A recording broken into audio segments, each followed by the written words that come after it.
It's the sport of kings, better than diamond rings.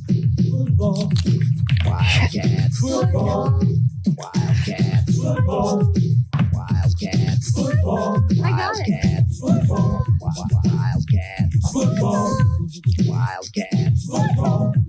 Wildcats. Welcome to the Married with Picks podcast, season 3, episode 3, week 3. Whenever you're ready, dear. All right, so before we get started, remember to like us on Facebook, subscribe on YouTube if you're watching. So last week, pretty good week, Steve. We were on the few misses, them damn Bengals. I don't think either of us realized how bad the Bears were. And the Bucs-Saints game, I still think we were on the right side. You just can't trust Jameis Winston. So week 3, I actually really like this schedule. We had a big Monday night. Buffalo and Philly. Yeah, we were right on both of those. There's a lot of My wins. Titans got spanked. I think week 1 was a little bit better because, I mean, at least for me, I was nailing everything. And we except for learned one. the answer to my question. Kirk Cousins is still and always will be Kirk Cousins. Yeah, well, I mean, really, it was what we thought. Like, they were just holding back week 1, didn't want to put a lot of blitzes on or the packages that they were going to run on tape for Minnesota to study, and they came at it on Monday night, the Philadelphia Eagles, that is, and they made Kirk Cousins look pretty bad. In Buffalo, wow, I mean, 40 points. Tennessee, they look pretty strong. 3 touchdowns from Stephon Diggs. Yeah. So, all right. So this week, I really like the games. I'm just a little nervous because some of the lines feel a little bit off. And if you look at the splits on the money, they're very lopsided. So that's never good. But all right. So first game up is the Kansas City Chiefs at the Indianapolis Colts. So we have the 2-0 Chiefs taking on the 0-2 Colts. Colts obviously got shut out last week to the Jacksonville Jaguars. Lost the week prior to tied, right? Tied. Okay, so I'm wrong. They're not 0-2. They're 0-1-1. So tied the Houston Texans in week 1. So this game, to me, any way you look at it, I don't see how the Colts come out with a victory. The line opened at -2.5. It's up to -5. Still feels a little short to me, though. So it has me a little bit nervous. This is going to be the Colts' first home game. So I kind of just have this feeling that somehow, some way, the Colts do get the victory here. But if you look at it from like a pure football perspective, I don't see how that happens. We actually have, so Gus Bradley is the new defensive coordinator for the Colts, and there's been a lot of criticism of him as being very predictable. Apparently, Doug Peterson mentioned something to that effect in his conference after the game last week. And he runs a lot of cover 3, which sounds like a lot of teams kind of discovered last year that a cover 2 would be the way to kind of limit Patrick Mahomes.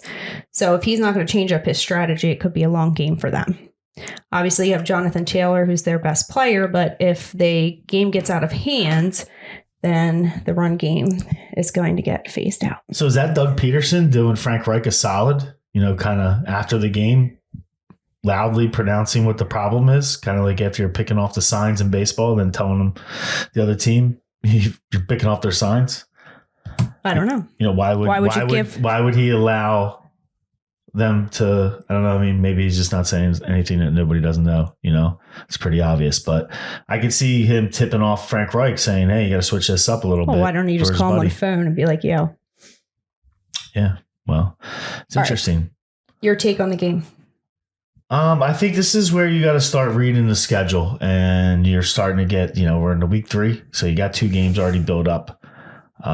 So it's not too early to start seeing the, like I like to talk about it, if you listen to the podcast, the ebbs and flows of the season. As well as I do, Jaclyn, that not always the best team wins. And sometimes you're just catching them right. Indy has no wins. On paper, this looks like an easy Kansas City win, but the line did start at 2.5 and jumped up to 5. It is the Colts' first home game, as you mentioned, and we know, typically speaking, the home team in the NFL wins a lot of times. So I could see this being that ebb and flow type of game where Indianapolis really has given you no reason to think that they could beat Kansas City on paper. But as they're playing at home and giving up 5 points, I really like the 5 points that you're getting with Indy. Michael Pittman's back. I know Is there's he no. back? Yeah, Michael Pittman's coming back for this game.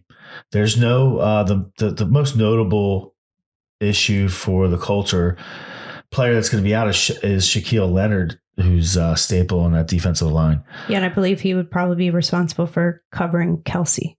Yeah, so that's going to be interesting. It's going to be a problem. That's one of their best players. But I think with Pittman coming back, Matt Ryan is eventually going to find his connection with these receivers. Is he just done? Like, is he this year's Ben Roethlisberger? I believe Matt Ryan still has something left, but we'll see. I'm going to take the Colts here, getting the 5 points at home. I like it a lot, actually. Kansas City, just to mention, is 5-13 against the spread in the last 18 versus Indy. But that's going back a ways because I went back and looked to see because I felt like the Colts and the Chiefs had played recently and they have not.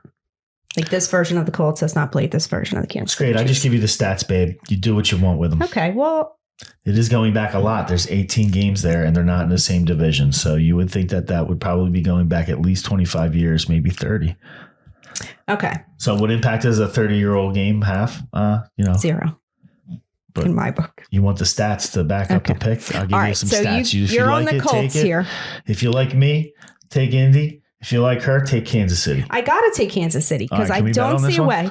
No. 5 points. It worries me. It worries me. Did you know that line's going up to 6 by kickoff? I mean, we shouldn't even be talking about 5. Is 5 still the line? It was when I printed this. All right. It was when, I printed you mine. So. Well, 5.5 already.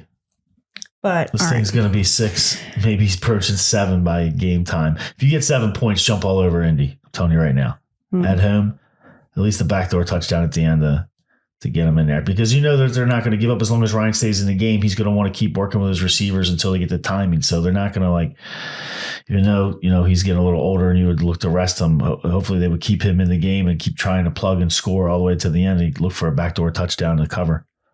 All right. So next game up is the Baltimore Ravens at the New England Patriots, open at -3. It's actually down to -2.5 in favor of the Ravens. So obviously the Ravens had a big high scoring game last week with Miami. Lamar Jackson did run in that game.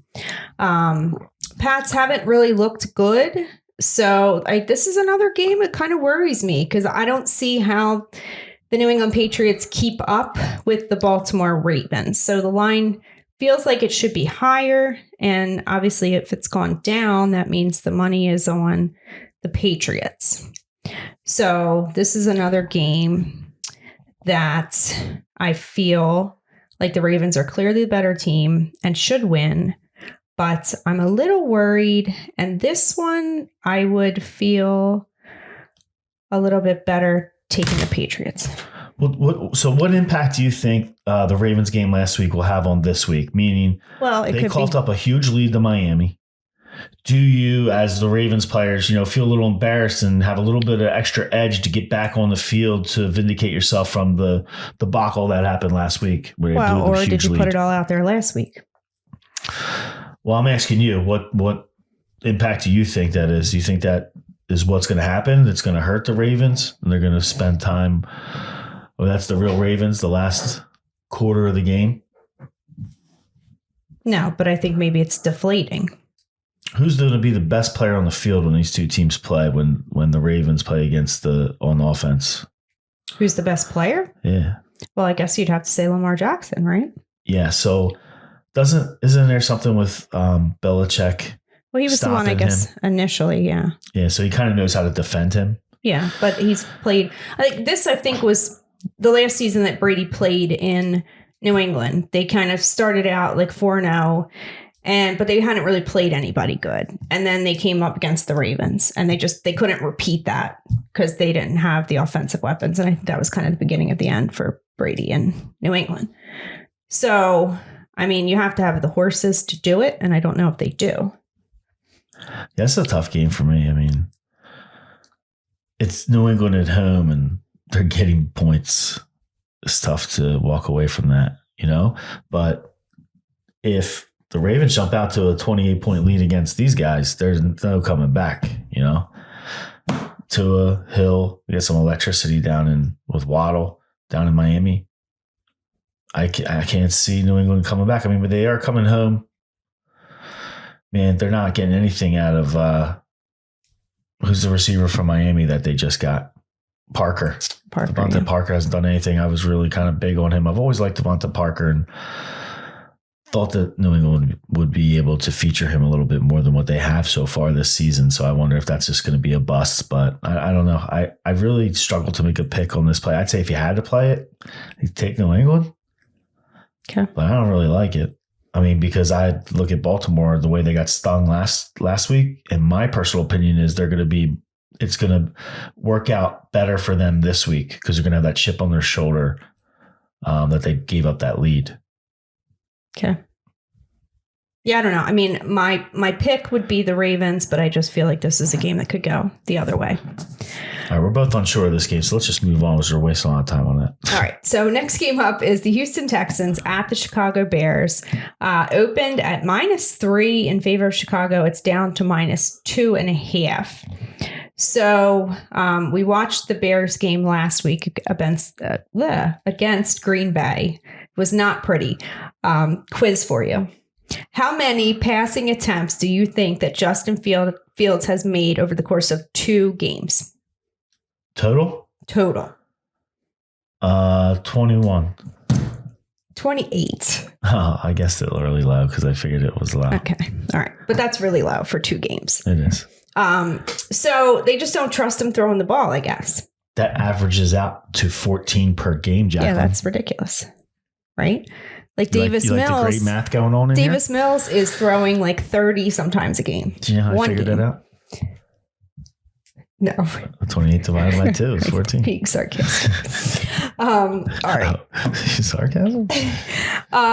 So I think Davis Mills has shown us that he is capable. So I actually feel pretty comfortable taking the Texans here. Never thought I'd say that. Yeah, asking the Texans to go win on the road in a non-conference game. Tough. I'll take Chicago. Chicago's 4-1 against the spread in the last 5 when playing as the favorite. Right now, they're still 2.5-point favorite. It is going down, as Jaclyn mentioned. It opened to 3, down to 2.5. That means the money's on Houston. We'll see what happens by game time. It is Friday night, but I like Chicago. Okay. I think it's a tractor pull. You know, you probably got a low-scoring game. But so if that's the case, wouldn't you take the points? No, I'm going to take the home guys because the line just moved inside a field goal. And I think Chicago wins by 3. Okay. All right. We're on opposite sides of that one. So next game is the Las Vegas Raiders at the Tennessee Titans. So this is 2-0-2 teams. We talked about the Titans since week 1, kind of being a different team this year without their deep threat receiver, some losses on the O-line and losses on defense. So they usually show up in the big games. And obviously last week they just couldn't get anything going versus the Bills. So I just don't think it's good for them. I think the Raiders are clearly the better team, even though they are 0-2. They were kind of on the wrong side of some of that. So my pick here is going to be the Raiders. And it opened at -1 in favor of Tennessee. It shifted to -2 in favor of the Raiders. Vegas is 5-1 in the last 6 when they're traveling to Tennessee. And Tennessee is 1-4 in their last 5 against the spread. Those combined stats point me to the Raiders as well. I like them. Hopefully it stays under 3 by kickoff. Okay, good. Got that one done quick. All right, so next game up is Buffalo Bills at the Miami Dolphins. So this is a division game. Both teams are 2-0. So this will be for the lead of the division. Both also 2-0 against the spread. So the Bills obviously have been on a bit of a tear. Dolphins had that game last week. And I guess if you just kind of look at the score, you would think that it was a good performance by the Dolphins, but really they went down big in that game early. At the end of the third quarter, the score was 35-14 in favor of Baltimore. What a comeback. So they scored 28 points in the fourth quarter. At least half of that came on busted coverages by the Ravens. So I don't know if maybe we're giving Miami a little too much credit. Now, the Bills did come out of last week's game with some injuries. They have already ruled out safety Micah Hyde, defensive tackle Jordan Phillips, and cornerback Dane Jackson, who got hurt in that Titans game. And I didn't see that. And then Jordan Poyer, their other safety, is questionable. So that would be a little worrisome to me. Overall. Did you mention Ed Oliver? No. I don't think so. Yeah, he's the other tackle who just was recently ruled out. So since 2017. All for Buffalo. Huh? All of Buffalo starting defensive guys. The Bills have pretty much dominated the matchup with the Dolphins. The Dolphins only have one win going back to 2017. So I'm just clarifying. I'm trying to foreshadow a pick coming here sometime tonight. Well, this is a big game. This is probably like the best game of the week. So yeah, absolutely. Take your time. I'm just saying. Well, I'm done. I got through my whole little thing here. That was great information. You stole what I had for players written down that were out. So I think that maybe we're giving Miami a little too much credit for last week. Ooh. And the Bills have been on a tear. So I'm going to go with the Bills, although some of the injuries do have me a little bit worried. Their defense is out. Well, I know, but they're going to travel down. What is this? This is a 1:00 game? Yeah. They're going to travel down to Miami from, I know it's summertime in Buffalo is not bad, but it still doesn't compare to that same time frame in Miami. It's going to be pretty hot. These guys are going to get pretty tired. Miami's 9-2 in their last 11 against the spread. Did you know that? 9-2? Really? Yeah, that's pretty strong. They're 7-0 straight up in their last 7 at home. And they're 10-1 straight up in their last 11 overall. And I forgot. And they're getting points. So. And for everything that I said about this game, I forgot to mention the line. So it opened at -3.5 in favor of Buffalo. It's up to -5.5. So does that make any sense? These guys are all going down and the line's going up. Well, I would have defensive players are going out. expected that based on what Miami did last week, that people would be on Miami. So it does surprise me, but it doesn't deter me from taking Buffalo. And he's like my two favorite teams starting out in the AFC so I feel far. like you have a little bit of indecision going on over there. I like Miami for the reasons I just said. I like the way that they're playing. I like the fact that Buffalo's going to have to go down to Miami. I think Miami's going to cause some problems for Buffalo. Buffalo's got to lose something, right? No, they don't have to. They have to lose. They don't have to. Nobody's going undefeated in this NFL. I'm telling you that right now. 17 games, too. They added an extra game, so now you got to go 17-0 instead of 16-0. The Cardinals made it through 10 games last year, undefeated. I think Josh Allen and the Bills can make it through 3. Yeah, I'm just saying there's not going to be many losses for Buffalo on the schedule. So you got to figure out where they're coming from. Well, Does that make sense? Here. It's not necessarily that it's week 3. It's the fact that there's not many losses on the schedule and they're going to get some losses. So, I feel like Buffalo is like avenging what's happened to them the last couple of years, saying we're the best team in the NFL. We were on the wrong side of some calls in the playoffs the last couple of years, and we're not going down. Okay, I'm going to ask you a question. So this is a big game in their mind. What does Ed Oliver, Jordan Phillips, Micah Hyde, and Dane Jackson have in common? This is what worries. They're all not going to play in this game. I understand and that's why that. Miami's I understand that, and that's what worries me more so than the tackles is the safeties because of what happened last week in the Ravens game. Yeah. Like they're going to have to pass off people in coverage. So if it's not your normal guys that know how to communicate with each other, that could be problematic. But so I'm saying, how deep really is Buffalo? I mean, their defense wasn't that great last year. It has, I like Miami. All right, so you like Miami. I like Buffalo. Oh, I will bet on you. This one? Oh, okay, I want 5.5. I want the full 6 because it's going to be 6 by. What does the 5.5 to 6 really matter? 5.5. I'll take 5.5. Sorry, Buffalo. It's painful to do it. I mean, I like Buffalo. I mean, I've loved Buffalo the last 2 weeks. All right. But I like Miami. Miami's my Super Bowl pick. Miami and Philly. Okay. All right. Next game. Detroit Lions at the Minnesota Vikings. Is this a division game? No.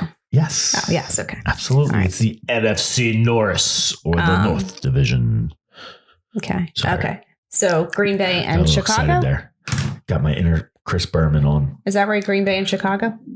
Yeah, absolutely. Good. All right. Those are the other two of the NFC North division. All right. So obviously the Lions got the win last week. They actually went up pretty big in that game and then kind of coughed it up and made it a close fight with Washington. Kirk Cousins, like I already said, we got our answer to the question. Kirk Cousins is and always will be Kirk Cousins. So he put up a pretty good stinker in prime time. Prime time. So I think these are kind of similar teams. They have competent offenses. Their defenses are not very good. Minnesota is favored by 6 points. So I got to take the points and go with the Lions. Do you see an over-under? I don't print the over-unders. I don't either. This has got But probably an over would be the pick here. That's what I was going to say. This is going to be an over game, right? What is it? I showed on this one. All right. Well, anyway. You probably got to scroll over. I think, this is where, listen, Detroit watching Hard Knocks, getting all excited, whatever. I'm not going to take them against Philly, even though they covered. They beat Washington last week. Now, I want to get excited. Probably this is when, you jump all over Minnesota. But I feel after watching Minnesota, I watched the whole first Detroit game.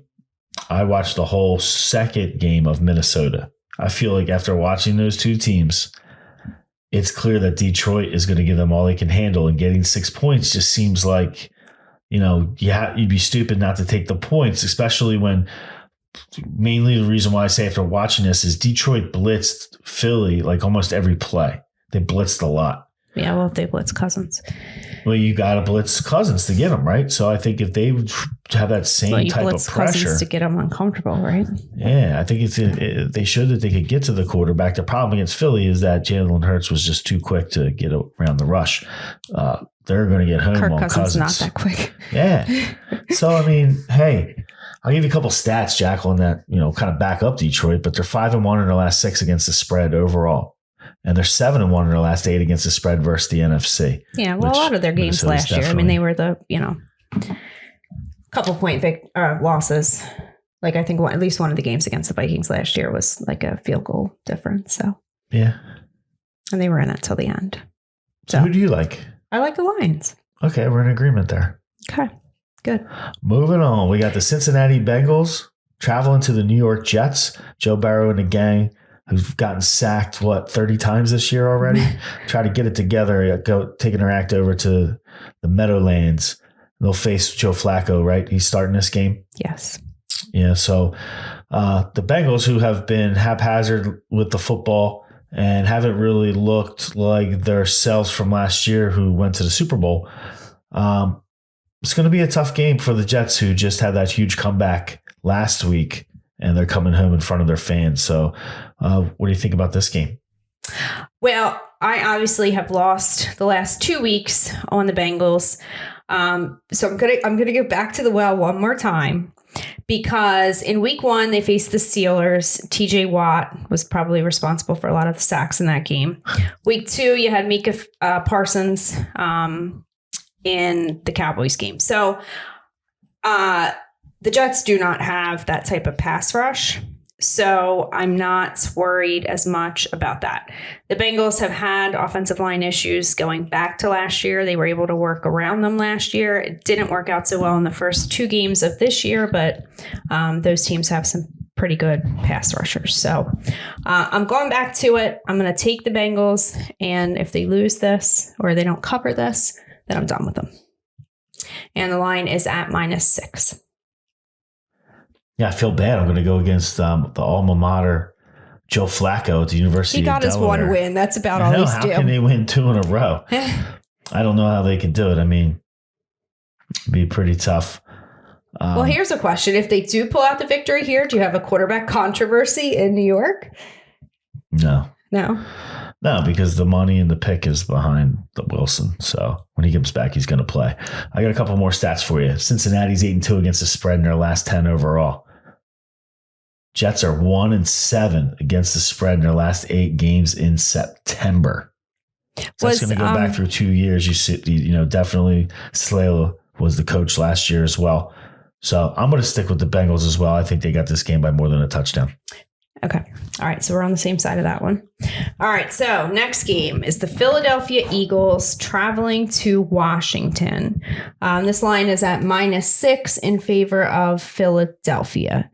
And this game just has me worried. Like, I'm not a big Eagles fan. I took the Eagles last week because I had a good feel on that game. Smart. Obviously, the Eagles looked pretty good in that game. Their defense played well. Like you mentioned earlier, they blitzed Cousins a lot. I think if they try that same approach, Washington's offensive line is not that good. So if they do that to Carson Wentz and they're able to get to him and get him rattled, get him holding on to the ball too long, get him making mistakes, it could be a long day for him. But it almost feels too easy. So my pick is going to be the Eagles, but I'm a little bit worried that somehow this goes the other way. I don't know that I think the Eagles should be 3-0. Why shouldn't they be 3-0? Because I don't think they're that good. The roster's pretty strong. I feel like they have to come back down to earth. I feel like that's an attack on Jalen Hurts, who we all knew was the second coming to Joe Montana. I'm just kidding. Like last week was but amazing. that's what like if they win this game, then that's what it's going to be like in the media in this area. All right. You ready for this one? You ready for the shocker of the season so far? I'm going to go Washington, and I'm going to tell you why. All right.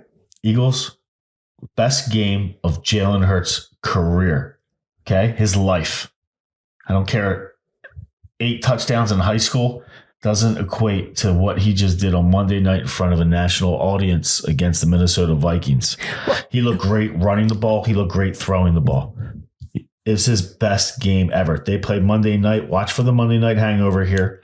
Okay, I'm going to tell you another thing about the Minnesota Vikings. They sat back in zone coverage the entire game. Washington will not do that. Okay. Washington's going to go after Hurts, and they're going to probably, do more of a rush to contain.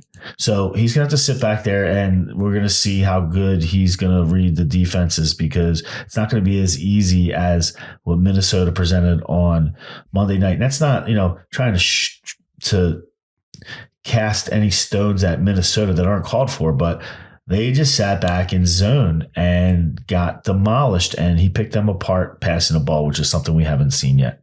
So to think that he's going to go and pick Washington apart down in Washington is going to be tough. And for my last point, this is a revenge game for Carson Wentz. Make no bones about it. Everybody can be PC as they want. Carson Wentz is not happy about what happened in Philadelphia. That was his team. He got the contract. He got the money. They shipped him out. He's not happy about that, and he wants to get revenge against Philadelphia, Jeffrey Lurie, Howie Roseman, and the rest of the Philadelphia Eagles organization. This is going to be Carson Wentz's game. Getting 6 points, even if the Eagles win by 3, you still got a winner here in Washington. I'll take the points and the Commanders. All right. Well, you just talked me off of the Eagles and onto the Commanders, because I was worried about this game, and what you just said makes sense, because the criticism of the Vikings defense in the first game, week 1, was that they just stayed in their base defense the entire game. They didn't change things up. So that's why Jalen Hurts looks so great. Because he could read the defense. I mean, he delivered the ball, but it was, as easy for him as it could be. But the criticism last year from the Tampa Bay Bucs game was that he can't read defenses. Oh, yeah. It's going to be much more difficult. All right. They're going to make it harder for him. All right. I'm not saying he's going to lose the game, but you're not going to see 26 for 31. But what do you think? You're not going to see an 80% completion percentage. What do you think about Carson Wentz versus the Eagles defense? Well, that's the big, that's the big question mark. I think that he's going to show up. You have to be concerned about him getting injured always. But, we're only week 2, week 3 now. So I'm not really that concerned about it in this early game. He seems to be fairly healthy, or probably the most healthy he's been in a couple of years. So this is one for Carson. All right. So we're on the same side there. Eagles can't win every game. All right. Thank you. All right. So next game Are you up. shocked? Well, yes, a little bit, but it all kind of makes sense. Talk to me Sunday morning. I'm sure my money will be on the Eagles because I'm that much of a homer. But Washington is the play here. Okay. Good. All right. So next game up is the New Orleans Saints at the Carolina Panthers. And I'll let you take the lead on this one because this is a game I want absolutely nothing to do with. All right. So I'm trying to find, we're talking about some stats here. I'm trying to find each week a game that I'm going to say buck the trend. It's where I find a stat that looks so unbelievable, lopsided in one way that it can't continue. And my pick's going to go against that trend. It's going to go against the stat that I provide. Okay. And this is going to be the buck the trend game, and it's going to be in favor of the Carolina Panthers. Here's the stat. Carolina is 0-9 against the spread in their last 9 games overall. 0-9. It's very hard to do. Vegas was, off by 9 games in a row. So I'm going to say on top of it, Carolina Panthers are 0-2. New Orleans is not that great. Jameis Winston has a bad ankle and a bad back, so he's going to be banged up and not feeling that great. So I think this is a chance, especially with Kamara banged up, may not even play. His ribs are bad. This is a great spot for the buck the trends of the stat that looks like it's in favor of one team. And now the Saints are favored by 2.5. Yep, on the road, might I add. So, Carolina has lost 2 close games to start the season. Oh, and Baker Mayfield looks to get on track and get their first game, and I think this is it as they play at home against New Orleans. Would it change your dome. mind if Christian McCaffrey didn't play? No. Okay. Because he popped up on the injury report.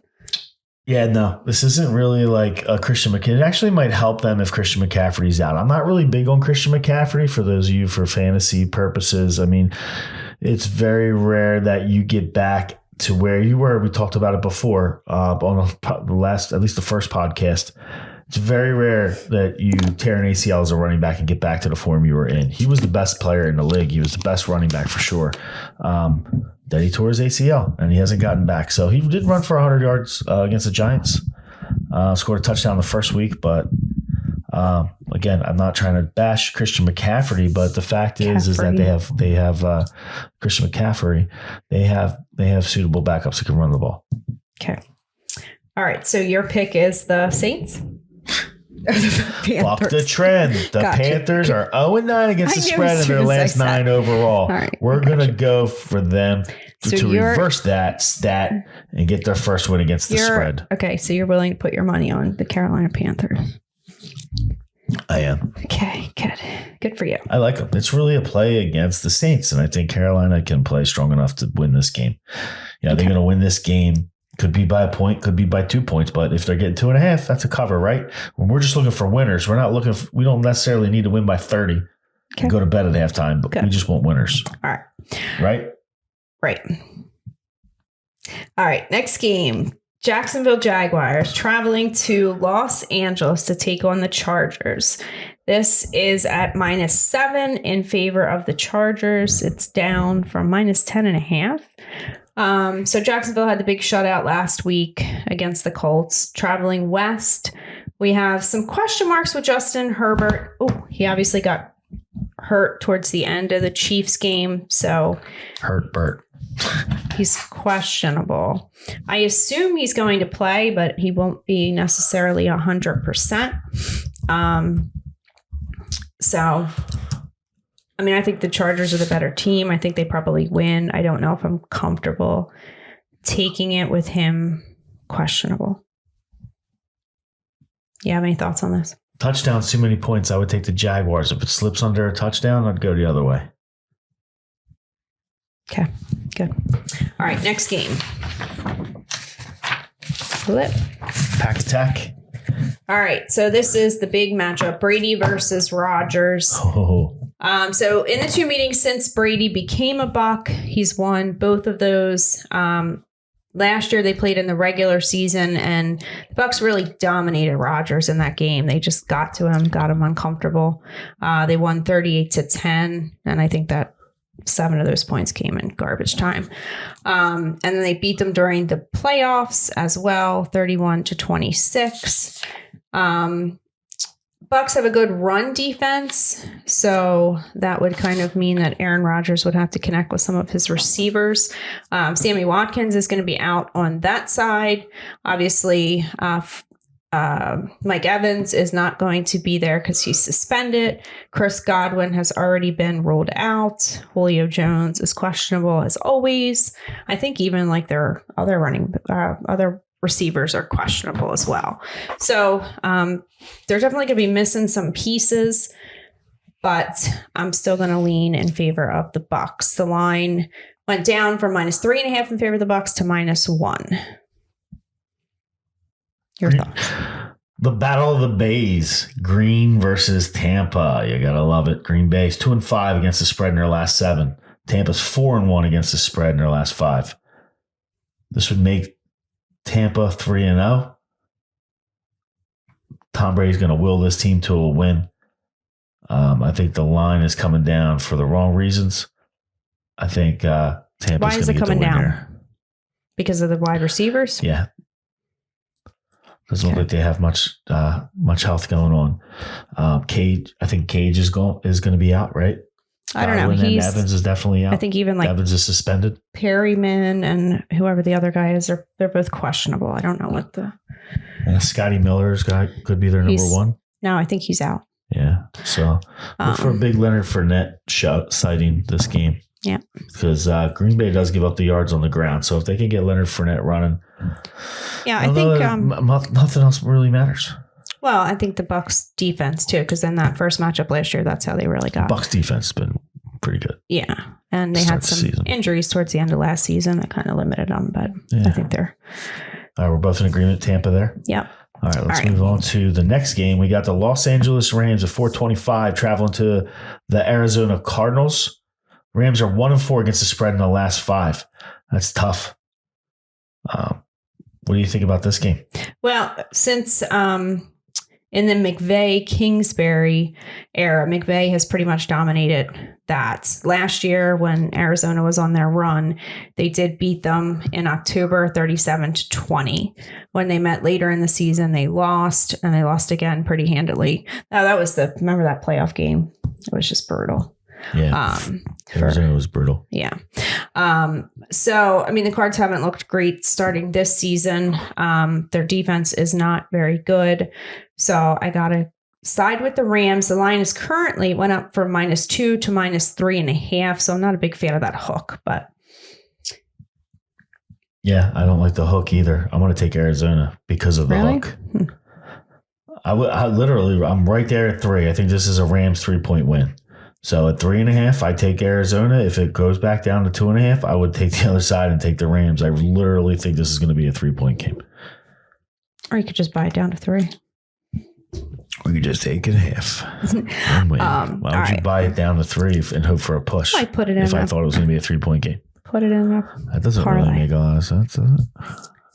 Next game, Atlanta Falcons at the Seattle Seahawks. Open at -4. In favor of Seattle, it's down to -1. Just walked away from that one. I thought you were going to give it to me. I said last week that I think Seattle played their best game week 1 when they played Russell Wilson. Atlanta has kind of surprised me. I really thought they were going to be like a dumpster fire, but they're actually competitive. So this will be their second West Coast game, but apparently they did stay out on the West Coast, so they're not traveling back and forth. So I'm going to side on the Falcons here. Oh, I like them too. Atlanta, I think Mariota, has got to get them a win. They're 0-2. This is another, like a Carolina play. They're 0-2, and they got to win a game sometime in Seattle. Seems like they're ripe for the taking.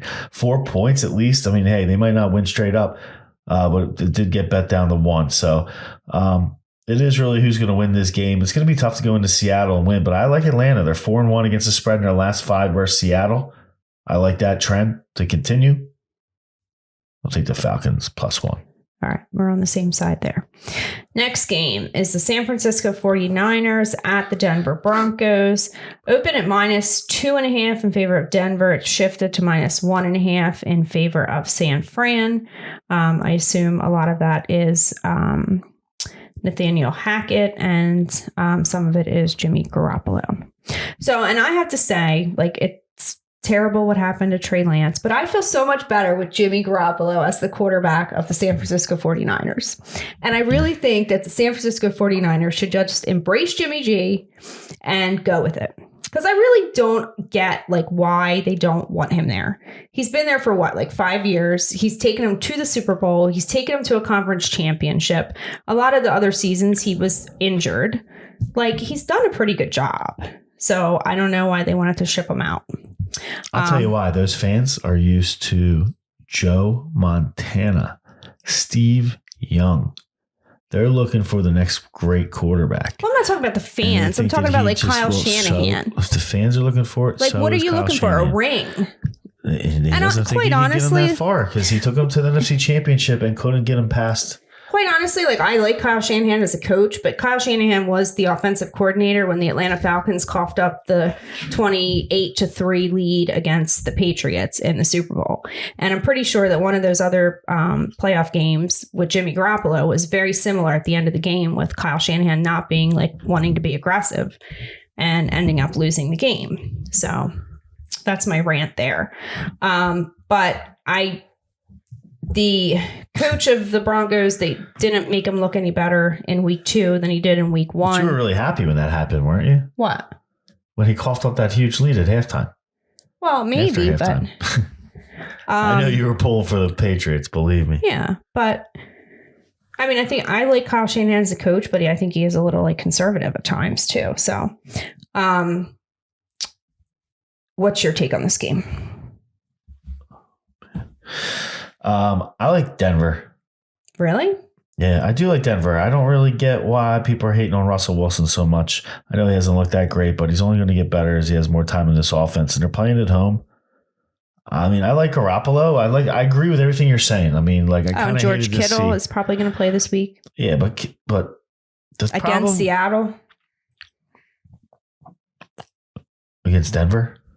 Wow, you got me. All right, Russell Wilson. I got confused. Yeah, so like here's the problem, right? I'm a big George Kittle fan. George Kittle got injured last year, and he played through it, and he really wasn't the same player. He just did not produce the same amount of stats. You're looking for George Kittle, like over 100 yards and at least a touchdown kind of stats from this guy. I'm not talking about it like having him on my fantasy team. I'm talking about him being on the field for this week. My point is that I don't know how much value he's going to be on the field because he's coming off this hammy injury, right? It's a hamstring. Regardless, he's coming off an injury just like last year. I'm worried that even though he's on the field, it's not going to really matter as much, which is why I'm discounting the fact that Kittle's going to play. Okay. That's what I'm trying to say, to cut to the point. Jerry Jeudy is questionable for the Broncos. But they have Sutton, right? Who's Russell Wilson throwing to? Sutton? Yeah. And? Who's the tight end there? The long name? Owajikabi? Yeah. Albert O.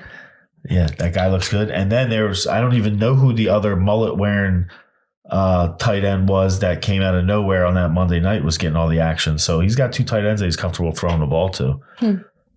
Okay. San Fran on the road. I know it was wet. Thing? I know it was wet But that was Trey Lance. Yeah, it was Justin Fields. That's not Jimmy G. I like Denver. And Jimmy G's got a little swagger to him last week when he was coming off the field and stuff. Like, he's like, yep, I'm back. Do you like San Fran? And I'm not even worried about it. Do you like San Fran? I like San Fran a lot. Denver's 4-1 in their last 5 versus San Fran at home. Did you know that? That tells me San Fran historically cannot play in the mile high and the tough altitudes of Denver, Colorado. I'll take Denver. Let's run this one back. Let's bet on it. All right. 1.5. Russ, I got to believe Russell Wilson's going to blow up one of these times. I know he doesn't have the great receivers, but he's got. He also doesn't have a great head coach.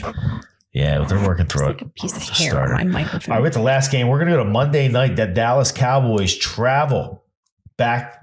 We're going to go back like the Jets game to East Rutherford in the Meadowlands, where they're going to take on a division rival, the New York Giants. This line started at Cowboys -3, has flipped all the way to the Giants being favored by 1. What's your take on this game, Jack? I got nothing. You got nothing? No, this is another game I want to lead in, and that was a great lead in. I'm sorry, but got nothing. It's a game I want nothing to do with. Back to you, Steve. I mean, you got Daniel Jones, you got Micah Parsons, like, and then you got Cooper Rush on the other side. And it's Monday night to top it off. Like, all right, we talk about ebbs and flows of the season. Are the Giants going to go 3-0? Brian Daboll. The answer is not Brian Daboll. The answer is no. Well, honestly, but does this version of the Dallas Cowboys deserve to be 2-1? By the same token? They'll both be 2-1. Things will be more aligned in the universe than, say, the New York Football Giants are 3-0. Well, then everybody in your division will be 2-1. Well, I think that's what's going to happen here. The Cowboys are 8-2 against the spread in their last 10 versus the G-Men. 8-1 against the spread in their last 9 on the road. All that equals to me is a Dallas Cowboys victory. It pains me to say it. I rarely pick them. What is the line on this? Hop along, Cassidy. I'm going Dallas Cowboys. -1 in favor of the Giants. I wouldn't touch it with a 20-foot pole. Well, babe, let's be honest. This is Monday night. People really want to hear your opinion because majority of the time I people gave are him going my on Monday opinion. night. That's so my you just opinion. Stay off. Don't waste your money. All right, go Cowboys. All right, so that'll do it for us for week 3. If you're watching, remember to like us on Facebook, subscribe on YouTube. I got issues with this microphone over here. Super Bowl matchup, You're Philadelphia really Eagles. slacking on that exit music, by the way. Yeah, I know. Well, then you got to keep talking so I can. Who do you think's going to win the Super Bowl right now? Do you have I'm going any with the thoughts? Bills. You like the Bills? Yeah, they're going to be 17-0 going into the playoffs. Yeah. All right, so that'll do it for us, week 3. Peace out. Dolphins versus the Eagles. Wildcats.